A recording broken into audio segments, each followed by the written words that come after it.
Aujourd'hui, nous allons parler de l'abandon. En fait, grâce à l'évolution de la psychologie, on peut en parler.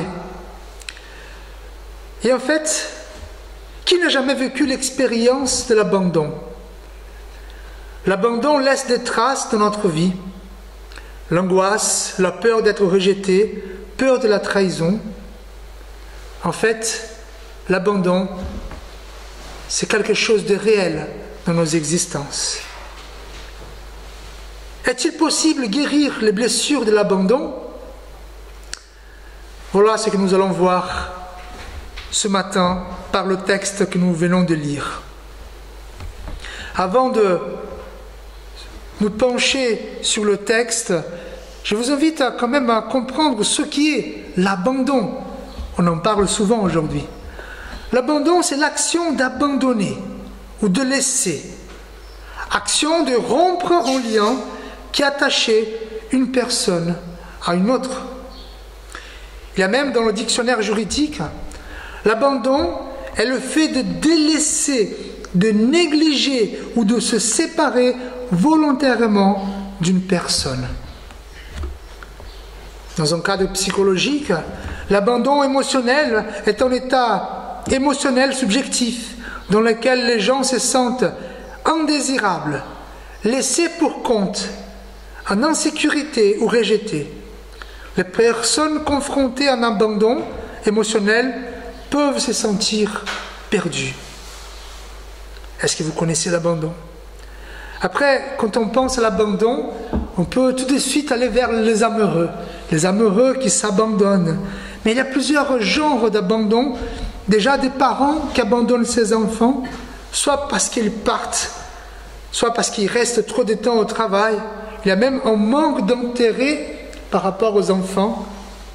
Les amis qui ont promis l'amour éternel des frères ou sœurs de la même famille. Évidemment, l'abandon des amoureux dans les couples, des conjoints. Il y a même des enfants qui abandonnent leurs parents dans leur maison, dans une maison de retraite.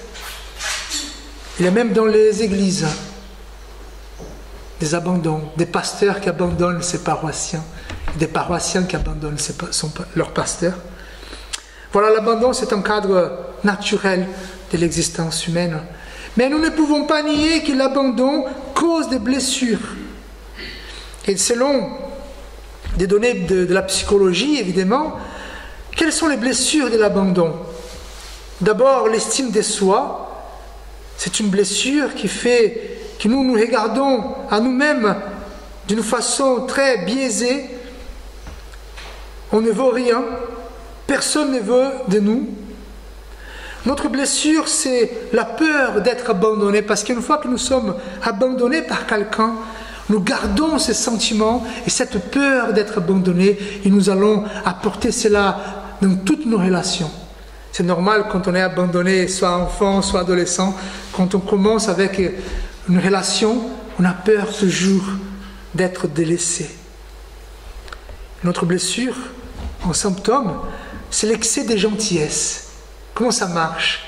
Parce que nous étions abandonnés, nous souhaitons être gentils, mais hors mesure, pour que la personne qui est en face de nous ne nous ose pas abandonner. Après, il y a aussi la colère, même l'addiction. L'addiction pour fuir les moindres possibilités d'abandon. Et évidemment la dépression. Quoi qu'on dise, l'abandon peut toucher profondément notre vie et la vie de ceux que nous aimons. Pourtant, comment être guéri et comment surmonter les blessures de l'abandon? Et pour répondre à cette question, voyons le mécanisme de l'abandon raconté par l'évangéliste Luc. Jésus et Pierre, celui qui abandonne et celui qui est abandonné. La première chose qu'il faut vous dire par rapport à l'abandon ne commence jamais à l'acte d'abandonner. L'abandon ne commence jamais à l'acte de rompre, de délaisser ou de rejeter. L'abandon a toujours ses origines dans la promesse et l'attente de l'amour. C'est étrange, n'est-ce pas? Comment l'abandon peut commencer par l'amour? L'abandon a toujours ses origines de la promesse, l'attente de l'amour. Sans l'amour promis ou sans l'amour attendu, l'abandon n'a pas son pouvoir dévastateur. Autrement dit, l'amour, désirer aimer ou désirer être aimé, précède toujours un abandon. Voici ce qui nous raconte l'histoire. En fait, Jésus vient d'être arrêté par les autorités juives. Voilà, vous connaissez la semaine sainte de la Pâque. Jésus a l'institution de la Sainte Seine. Jésus part au mont des Oliviers pour prier. Et à ces moments-là, il y a un groupe de Juifs, des pharisiens qui viennent pour arrêter Jésus. C'est là où nous voyons Judas qui vient pour baiser la joue de Jésus-Christ. C'est là qu'il y a cette petite confusion où Pierre va arracher l'oreille d'un serviteur du grand prêtre. Et donc Jésus, il est arrêté. Et Jésus a été emmené à la maison du grand prêtre Caïphe. C'est une maison, c'est un palais. Donc il sort du jardin, il va dans la maison. Et ce qui est intéressant, c'est que Pierre suivait Jésus. Vous savez, les disciples sont partis. Il y avait déjà Judas qui était parti, donc il y avait 11 disciples. Les 9 autres sont partis, ils ont eu peur. Il n'y avait que 2 disciples qui suivaient Jésus, Jean et Pierre. Alors, quelle était la motivation de Pierre de suivre Jésus? Il pouvait abandonner Jésus, n'est-ce pas? Il ne serait pas honteux, si vous voulez. Pourquoi? Parce que tous les autres sont partis aussi. Mais il y a aussi une fierté. Pourquoi? Parce que Pierre a promis à Jésus qu'il allait rester avec lui jusqu'à la fin. Dans le verset 33 du même chapitre, on nous dit, Pierre dit à Jésus, « Je suis prêt à aller avec toi, et en prison, et à la mort. » Voilà la promesse de Pierre. « Jésus, je vais t'accompagner jusqu'à la croix. » Donc, il faut quand même continuer. L'autre motivation, peut-être, c'est la curiosité, savoir ce qu'allait se passer. Au verset 58, nous dit, Pierre le suivit de loin jusqu'à la cour du souverain sacrificateur, du grand prêtre. Il entra et s'assit avec les serviteurs pour voir comment cela finirait. Donc peut-être qu'il voulait juste savoir. Mais nous ne pouvons pas nier le fait que Pierre aimait Jésus. Et peut-être la grande motivation de Pierre, c'était son amour. Pierre voulait suivre Jésus. Au départ, il était sincère, il ne mentait pas. Il pensait aimer Jésus avec toutes ses forces. Et nous pouvons constater par ses promesses, son action, sa persévérance d'aller jusqu'à la maison des Caïphes.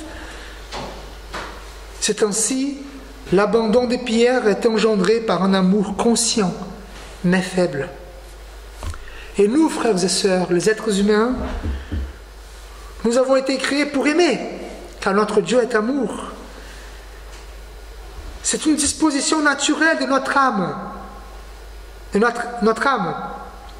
Pour cela, les gens et les relations touchent notre cœur, nous enchantent au point de nous faire nous livrer par amour. Puis, à ces moments où nous sommes pris par l'amour et l'enchantement, que nous faisons des promesses et des serments, les plus sincères, mais aussi les plus insensés. Par exemple, je ne sais pas si vous aimez Jacques Brel, peut-être. Donc il y a un chant qui dit « Ne me quittez pas », peut-être que vous la connaissez aussi. En entendant son chant, les promesses qu'il fait, c'est quand même absurde. Je vais lire juste les dernières strophes qu'il dit « Ne me quittez pas, je ne vais plus pleurer, je ne vais plus parler, je me cacherai. Laisse-moi devenir l'ombre de ton ombre, l'ombre de ta main, l'ombre de ton chien. » C'est les promesses qu'il fait pour que la femme ne le quitte pas. Alors, des promesses sincères, mais insensées. Je vous ai dit, l'abandon a toujours ses origines dans la promesse et l'attente de l'amour. Donc, on peut se sentir abandonné parce que nous avons cru aux promesses d'amour concrètes et sincères, mais aussi aux promesses vagues et fragiles.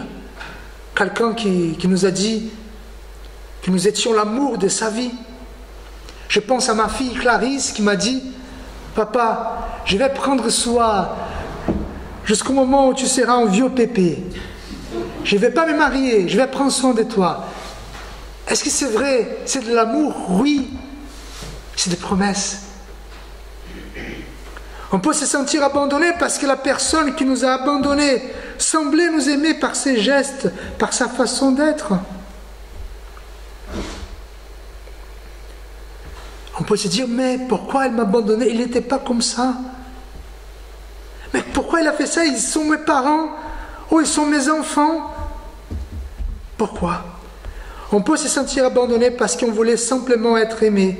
Mais la personne en question n'a jamais rien dit ou n'a rien fait. On pense ici à un enfant qui est abandonné quand il est tout petit. Il s'est dit, je devais être aimé par mes parents parce qu'ils sont mes parents. Mais ses parents ne lui rien dit. Alors, qu'est-ce qui pourrait conduire quelqu'un à l'acte de l'abandon?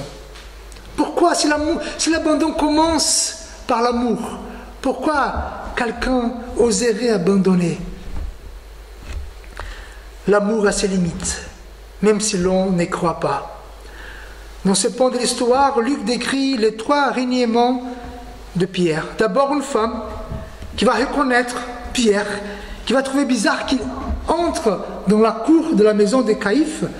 Donc là, elle regarde, il a un air tendu, et donc elle vient auprès de lui, où il se réchauffait, auprès du feu. Qu'est-ce qu'elle va dire? Celui-là aussi était avec lui, celui-là était avec Jésus, les traîtres. Alors, Pierre était tout embarrassé avec cette remarque. Et malgré les promesses qu'il a faites à Jésus, malgré son courage de dire « je vais te suivre jusqu'à la mort », il avait peur. Qu'est-ce qu'il va dire? « Femme, je ne les connais pas. » C'est la première fois qu'il va nier sa foi. Il va renier Jésus-Christ. Mais le 12e, c'est un homme. À ce moment-là, Pierre, il est gêné. Il essaye de partir, de quitter finalement la maison de Caïphe. Bon, c'est bon, là, ils m'ont découvert, mais il faut que je parte. Il essaie de partir, et en partant, quelqu'un le voit et dit « Hé, tu es aussi de ces gens-là.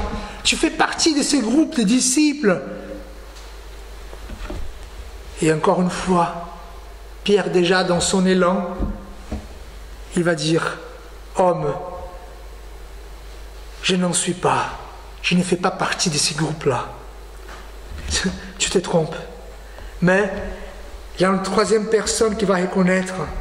Et là, c'est un peu plus flagrant. Pourquoi? Parce que cet homme, et je pense qu'à ce moment, la nouvelle a été éparpillée sur la cour.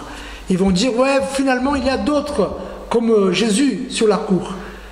Et donc, il y a quelqu'un qui va dire, je vois, certainement cet homme était aussi avec lui, car il est galiléen. Donc, il a été reconnu par ses habits, par son accent, par son régionalisme. Et en plus, selon l'apôtre Jean, il va dire que cet homme, à la 3e fois qui a reconnu Pierre, c'était un parent à Malchus, le serviteur du grand-père prêtre qui a perdu son oreille. Et donc, encore une fois, Pierre va nier sa foi. Et à ce moment-là, le coq va chanter. Que Pierre aimait Jésus, c'est un fait. Il voulait prouver son amour. Il croyait qu'il était fort et que son amour était inébranlable. Mais les contraintes, les difficultés, il a eu peur. Il a eu peur pour lui. Il a eu peur pour sa vie. Les contraintes l'ont fait désister ou relativiser son amour. Il a eu peur de l'arrestation aussi. Il a peur de finir comme Jésus. Frères et sœurs, dire « je t'aime » ou entendre « je t'aime » quand tout va bien est assez commode, n'est-ce pas? Les promesses d'amour éternel au mariage, au jour du mariage. Les promesses de l'amour éternel dans un voyage où nous sommes sous un ciel étoilé au son de Francis Graberel. Je l'aime à mourir. C'est facile d'entendre, de dire. Mais hélas, nous ne sommes pas si forts comme nos promesses. Dans notre vie, le ciel étoilé se transforme soudainement en tempête. Et les problèmes nous envahissent et nous submergent. Et nous avons peur. Peur pour nous, peur de notre avenir, de notre liberté, peur de perdre. Puis ainsi comme Pierre, nous découvrons que notre amour est finalement faible. Notre seule envie, c'est de partir, de fuir, d'abandonner. Quoi faire donc de tout rêve et tout amour promis? Voilà. Quoi faire? Les contraintes de l'amour font peur. D'ailleurs, cette peur entraîne l'abandon. Et j'ai quelque chose à vous dire. D'abord et avant tout, il y a des gens qui sont reconnus par la psychologie, qui sont des pervers narcissiques, qui n'ont jamais aimé personne, qui abandonnent facilement. Mais nous ne parlons pas d'eux ici. Je parle d'un abandon naturel issu de la faiblesse de la nature. Où moi et toi, nous sommes capables. Deuxième chose, probablement ceux qui nous ont abandonnés, nous aimaient, mais pas si fort comme ils ont dit, ou comme nous le souhaitions. Nous sommes tous capables d'abandonner. Ne jugeons pas si vite. Autre chose, peut-être vous avez abandonné quelqu'un qui comptait sur votre amour. L'amour a ses limites. Soyons humbles. Pour cette raison, on doit puiser de la source de tout amour. Indépendamment des excuses, l'abandon est un fait. Bien qu'on essaye d'expliquer, de présenter tous nos arguments, l'abandon est un fait irréversible, qui torture, qui change notre façon de voir le monde et nos relations. Là, après renier Jésus 3 fois, au fond, Pierre va entendre le coq chanter. Avant le lever du soleil, c'est fait. Il a abandonné Jésus. Il ne peut plus revenir en arrière. Le coq chante, marquant l'accomplissement de l'avertissement de Jésus. Au verset 34, Jésus dit, « Pierre, je te le dis, le coq ne chantera pas aujourd'hui que tu n'aies nié 3 fois de me connaître. » Pourquoi il dit ça? Parce que avant même, tu as promis aujourd'hui, et aujourd'hui même, tu vas me nier 3 fois avant que le coq chante. Et donc, comment c'est passé? Jésus a été dans la maison de Caïphe, donc il va être transporté dans une autre pièce, et pour être transporté, il passe à la cour où Pierre s'est trouvé. Imaginez, Pierre qui essaie de se fuir, et tout le monde change leur regard. Il ne regarde plus Pierre. Il y a autre chose de plus intéressant qui arrive à la cour. C'est Jésus qui passe. Et Pierre, il regarde aussi. Et à ces moments, Pierre croise le regard de Jésus qui les voit. Et à ces moments, Pierre se rappelle de ce que Jésus lui a dit. Combien Jésus a dû souffrir. Sans doute, il a souffert bien plus à cause des reniements de Pierre, bien plus qu'à cause des coups et des moqueries infligées par ses ennemis. Alors, le texte dit que Pierre, finalement, après les regards de Jésus, il arrive à sortir de la maison des Caïphes. Il sort, il pleure amèrement, abondamment, douloureusement. Comme dit l'expression, et vous la connaissez, il ne sert à rien de pleurer sur le lait renversé. L'abandon fait des dégâts dans la vie. D'ailleurs, essayer de nier ou revenir en arrière ne change pas les blessures. Ici, à la fin de notre récit, nous avons Jésus abandonné par Pierre. Pierre, c'est lui qui a abandonné Jésus et qui pleure amèrement. 2 cœurs profondément blessés et meurtris. Voilà la puissance dévastatrice de l'abandon. Et je vous pose 2 questions. Vous n'avez pas besoin de me répondre. Avez-vous été abandonné par quelqu'un qui vous aimait, qui vous aimiez? Avez-vous déjà délaissé quelqu'un qui t'aime ou qui t'aimait et qui avait besoin de toi? Si c'est une réalité, il faut faire quelque chose. On ne peut pas effacer le passé. Les souvenirs nous persécutent.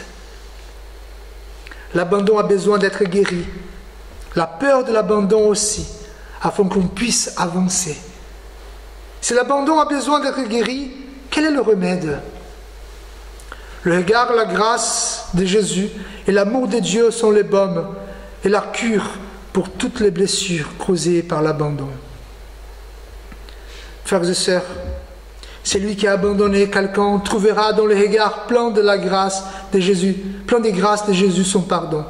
Puis celui qui a été abandonné trouvera dans l'amour de Dieu l'amour dont il a besoin. Le texte dit que Jésus, en passant, il regarde Pierre. On peut penser que c'est un regard de condamnation, d'accusation. Voilà Pierre, tu m'as nié, tu m'as trahi. Regardez ce que tu as fait. Mais non, c'est un regard de pardon, de compassion. Jésus n'était pas étonné parce qu'il le savait. Et c'est ça qui a finalement dérangé profondément Pierre. Parce qu'au lieu d'accuser Pierre, Jésus le pardonnait avec son regard. Et on va voir cela par rapport à la conversation qu'il a eue avec Jésus, comme on vient de lire, au bord de la mer. Alors, si vous avez abandonné quelqu'un, regardez le regard de Jésus. Et d'une sorte, d'une manière ou autre, nous avons tous abandonné Jésus par nos péchés, par nos erreurs. Et peut-être, quelqu'un qui vous a abandonné a besoin de pardon. Il faut que vous ayez le même regard de Jésus pour pardonner. Alors, sachez que Dieu ne nous abandonne jamais. Si vous étiez abandonné, sachez que Dieu ne nous abandonne jamais. Comme nous avons lu, car mon père et ma mère m'abandonnent, mais l'Éternel me recueillera. Vous savez, frères et sœurs, Dieu a abandonné une seule personne. Qui Dieu a abandonné? Son Fils, sur la croix. Sur la croix, en portant tous nos péchés, Dieu ne pouvait pas être avec Jésus, vu la saleté du péché en lui. Pour cette raison,